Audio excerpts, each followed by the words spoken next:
Ide nám leto, slnečné lúče budú svietiť čoraz viac. Ako si správne vybrať slnečné okuliare? Tak pri tých slnečných okuliároch netreba dbať len na ten dizajn, ktorý je určite dôležitý, ale treba si uvedomiť, že slnečné okuliare sú ochranná pomôcka. Teda keď si vyberáme slnečné okuliare, najdôležitejšie je to, aby mali 100% UV filter, teda aby spĺňali dostatočnú ochranu. Tá ochrana je veľmi dôležitá práve preto, že to slniečko tak, ako nám dokáže spáliť pokožku, keď sme dlho na slnku a nechránime sa nejakým ochranným krémom, tak nám dokáže poškodiť aj tie jemné tkaniva v oku, predovšetkým rohovku, ale tiež šošovku či dokonca sietnicu, lebo vie preniknúť priamo do oka a určite trpí aj tá pokožka okolo očí. Takže pri slnečných okuliároch najdôležitejšie určite, aby tam bola 100% UV ochrana. A ono je to taký paradox, lebo práve slnečné okuliare sú často prezentované ako módny doplnok a predávajú sa tak kade-tade v hociakých obchodoch. Podľa čoho viem, že si vyberám naozaj že správne? Je vhodné kupovať ich iba v optike, alebo môžem sa spoľahnúť aj na obľúbenú módnu značku?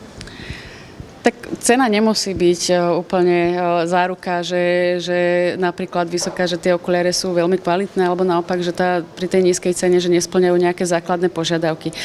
Je určite lepšie kupovať okuliare slnečné od nejakých overených zdrojov a minimálne teda dať si záležať alebo nechať si to skontrolovať, čo v optike je možné, či ten UV filter naozaj majú 100%.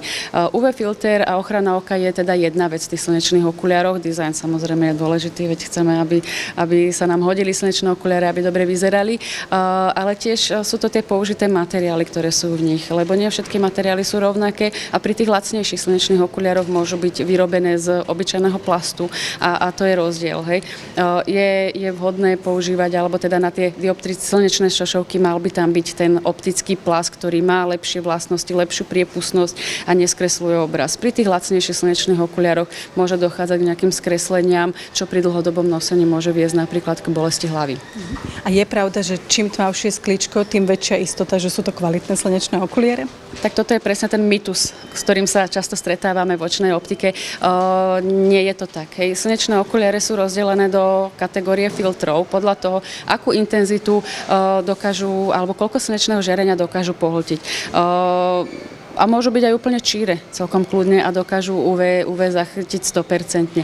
Štandardne sa to pohybuje okolo kategórie 3, teda to znamená, že to je taký ten predposledný stupeň, kde dokážu pohltiť približne alebo neprepustiť 85% slnečného žiarenia. Hej. Čím sú svetlejšie, tak tým sú potom vhodné napríklad, alebo to sú nejaké také tie módne, ktoré trošku sú svetlejšie, sú také imidžové, ale tiež majú 100% UV ochranu. Čo sa týka tých naozaj tmavých, čo je kategória filtra 4, tak tie už sú určené do takých extrémnejších podmienok, ako napríklad na hory, na ski Alp, hej, alebo napríklad aj pri vodu, hej, často to používajú napríklad rybári, ale tam je dobre si zase uvedomiť, že takéto slnečné šošovky tým, že dokážu zachytiť veľmi veľa, nie sú vhodné na šoférovanie. Keď ste spomenuli tú vodu, tak mi presne napadlo, že slnečné okuliare sa často nosia k vode. Môže napríklad slaná morská voda nejakým spôsobom poškodiť sklo v slnečných okuliaroch? Áno, môže. Veľmi často sa nosia práve polarizačné okuliare pri vode. Hej, napríklad aj rybári to vedia oceniť, lebo potom nevidia len ten odraz z morskej alebo teda z tej vodnej plochy, ale môžu vidieť, ako plávajú ryby vo vode. Avšak tá slaná morská voda je veľmi agresívna v tomto prípade a môže poškodiť predovšetkým tú polarizáciu alebo tie povrchové úpravy a taktiež je na to náchylnejšia zrkadlová úprava. Ono je to pekné, aj to má tam nejaké svoje opodstatnenie, ale tá slaná morská voda tomu naozaj nemusí prospievať. V takom prípade je vhodné po pobyte alebo po kontakte s tou slanou vodou tie okuliare opláchnuť najskôr pod vlažnou vodou a potom ich vyutierať do sucha. Čím rýchlejšie to zvládneme spraviť, tak tým menšie je riziko poškodenia. Samozrejme, aj tu záleží možno, že od kvality tých slnečných okuliarov, lebo niektoré slnečné okuliare, hlavne tie lacnejšie, majú všetky tie povrchové úpravy nanesené na povrchu tej okuliarovej šošovky. Tie kvalitnejšie to majú zapracované v tom skle. A ak by už k takému poškodeniu došlo, vidím ho voľným okom, alebo je to opäť niečo, čo si musím ísť dať skontrolovať do optiky? Je to viditeľné. Pokiaľ tam dojde k takýmto nejakým problémom, tak potom to je vidieť. Tam sa začne ten polarizačný filter lúpať a ono práve od tých okrajov tej šošovky slnečnej, tak potom sa tam začnú robiť také mapy, také bublinky doslova, kde sa to oddeluje a to je vidieť. Je aj segment slnečných okuliarov niečo, čo sa okrem dizajnu stabilne vyvíja, že môžu byť tohoročné modely iné ako napríklad tie minuloročné?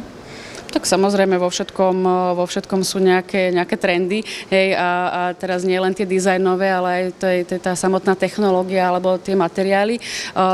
Často vidím, alebo nejaký vývoj vnímam práve v tej funkcionalite tých slnečných okuliarov, hej, že keď predtým bolo možno, že základné nejaké delenie alebo tá základná funkcia presne, aby tlmili, aby ochránili, hej, a potom tam pribudla nejaká tá polarizácia, tak teraz tie slnečné okuliare dokážu naozaj prakticky čokoľvek v rámci tých svojich možností.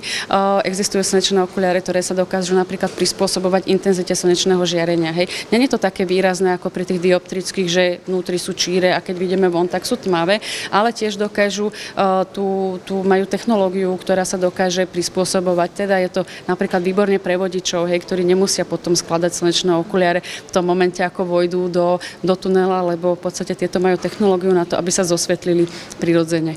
Hej, tiež často sa už nachádza v slnečných okuliaroch aj nejaký spektrálny filter, lebo slnečné okuliare tým, že sú tmavé, tak často tlmili a možno, že potlačili nejaké tie prirodzené farby toho prostredia, ale teraz tými špeciálnymi filtrami už zachovávajú slnečné okuliare krásne farby, takže naozaj tá červená na semafore je potom červená, strom je zelený a tie slnečné okuliare už môžu vyzerať aj takto naozaj nabité tými technológiami.